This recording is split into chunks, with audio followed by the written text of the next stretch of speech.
Intel AMT Web Page. Welcome to this tutorial where we will access the Intel AMT Web Page on the remote Intel vPro PC via the Intel EMA Web Interface. This action is not required for daily management operations, but rather for debugging purposes. Take into account that this functionality is only available on a provisioned Intel vPro PC. Step 1. Starting from the General tab. Let's first focus on the conditions.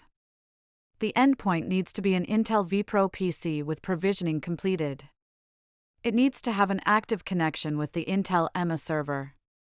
In other words, the endpoint needs to be connected or Sierra connected. Device page should appear, maybe with some delay, in blue on the Intel Manageability Engine entry in the left column. Click on Device page. Step 2. Intel AMT Web Page. A new web page, the Intel AMT Web Page, is shown. Click on Log On. The Intel AMT Web Page on the remote PC requires authentication. For the username, use the default Intel AMT Administrator, admin. Enter the password for the default Intel AMT Administrator. In case you don't know the Intel AMT Administrator password, return to the Intel EMA Web Interface on the other web page. Click on the drop-down menu Actions for the endpoint.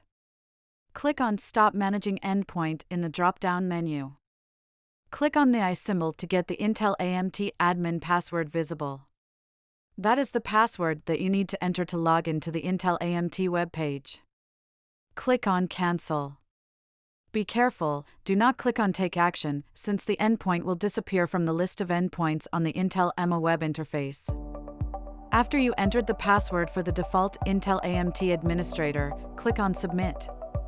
The Intel AMT web page contains similar information and provides similar AMT functionality as the Hardware Manageability tab on the Intel EMA Web Interface.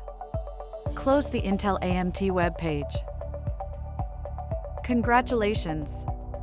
You've successfully accessed the Intel AMT web page. Stay tuned for more videos explaining other Intel AMT functionalities in detail.